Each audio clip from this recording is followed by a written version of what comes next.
നിങ്ങൾ പോയി നമുക്ക് പെസഹ കഴിപ്പാൻ ഒരു ഭവനമൊരുക്കുവാൻ യേശു അവരോട് പറഞ്ഞു. എവിടെ ഒരുക്കണമെന്ന ചോദ്യത്തിന് യേശു ഇങ്ങനെ മറുപടി പറഞ്ഞു. നിങ്ങൾ എത്തുമ്പോൾ ഒരു കുടം വെള്ളം ചുമന്നുകൊണ്ട് ഒരു മനുഷ്യൻ നിങ്ങൾക്ക് എതിർപ്പെട്ട് വരും.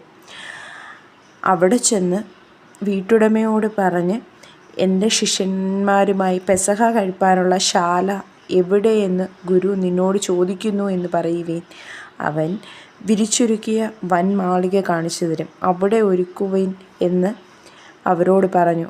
അവർ പോയി തങ്ങളോട് പറഞ്ഞതുപോലെ ഒരു ഭവനം കണ്ടെത്തുകയും അവിടെ പെസഹ ഒരുക്കുകയും ചെയ്തു. അതിൻ്റെ ഓർമ്മയായി നമ്മൾ നമ്മുടെ വീട്ടിലും യേശുപ്പ വരാൻ വേണ്ടിയും നമ്മുടെ ഓരോരുത്തരുടെയും വീട്ടിൽ യേശുപ്പയെ സ്വീകരിക്കാൻ വേണ്ടി എല്ലാ പെസഹായുടെ തലേദിവസമായ ബുധനാഴ്ചയും നമ്മൾ ചെയ്യുന്നൊരു പരിപാടിയാണ് ക്ലീനിങ് എന്ന് പറയുന്നത്. ആ ഒരു ക്ലീനിങ്ങിലാണ് കേട്ടോ ഞാനും. ചെറിയൊരു ക്ലീനിങ് അല്ല, വലിയ ക്ലീനിങ്. ആ വീട് ഫുള്ള് ക്ലീൻ ചെയ്യണം. 2-3 ദിവസമായി തുടങ്ങിയിട്ട് കുറേശ്ശെ ചെയ്യുന്നുണ്ട്. തുണിയൊക്കെ അലക്കാനുള്ളതൊക്കെ അലക്കി, ക്ലീൻ ചെയ്യാനുള്ളതൊക്കെ ക്ലീൻ ചെയ്ത് അങ്ങനെ എല്ലാം ഒതുക്കി ലാസ്റ്റ് മിനിറ്റിലെ ക്ലീനിങ്ങിലാണ് ഞാൻ. ലാസ്റ്റ് മിനിറ്റിലെന്ന് പറയുമ്പം അപ്പം ഉണ്ടാക്കാൻ വേണ്ടിയിട്ട് ഏതാണ്ട് 2 മണിക്കൂർ മാത്രം ബാക്കിയുള്ളപ്പോൾ അടുക്കള ഫുള്ളൊന്നും കൂടെ കഴുകി തുടച്ച് എടുക്കാമെന്ന് കരുതി അങ്ങനെ പാത്രമൊക്കെ കഴുകി വൃത്തിയാക്കി ഫുള്ളൊന്ന് ക്ലീൻ ചെയ്തുകൊണ്ടിരിക്കുക കേട്ടോ.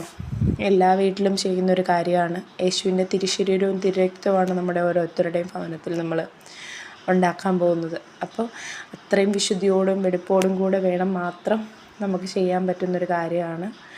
അതുകൊണ്ട് തന്നെ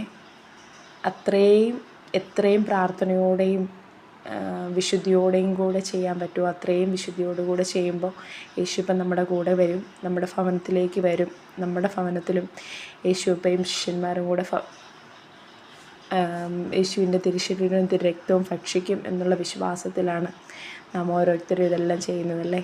അപ്പം നല്ലൊരു പെസഹ എല്ലാവർക്കും ആശംസിക്കുന്നു. ഞാനങ്ങനെ എല്ലാ മുറിയും ക്ലീൻ ചെയ്ത് ലാസ്റ്റ് മിനിറ്റിലെ ക്ലീനിങ് ആയതുകൊണ്ട് തന്നെ ഹെൽപ്പ് ചെയ്യാൻ അച്ചായി ഉണ്ട് കേട്ടോ. അപ്പം ഞാൻ ക്ലീൻ ചെയ്യാൻ പോയി ഫുള്ള് ക്ലീൻ ചെയ്തു. അച്ചായി അതിനിടയ്ക്ക് തുണി മടക്കുന്നു. കുഞ്ഞവളുടേതായിട്ടുള്ള രീതിയിൽ ബുക്കുകളൊക്കെ അടുക്കി വയ്ക്കുന്നു. അതിൻ്റെ ഒന്നും വീഡിയോ എടുക്കാൻ പറ്റിയില്ല, കാരണം ടൈമില്ല. കുറച്ച് ടൈമേ ഉള്ളായിരുന്നുള്ളൂ. കാരണം അപ്പം പുളിക്കാൻ വെക്കണമെന്നുണ്ടെങ്കിൽ എത്രയും വേഗം വെച്ചല്ലേ പറ്റൂ. അപ്പോൾ പിന്നെ പെട്ടെന്നൊരു ക്ലീനിങ് ലാസ്റ്റ് മിനിറ്റിൽ, രാവിലെയും ചെയ്തതാണെങ്കിൽ പോലും വൈകുന്നേരം പെട്ടെന്നൊരു ക്ലീനിങ് അത് കഴിഞ്ഞു. കുളിയും കഴിഞ്ഞു.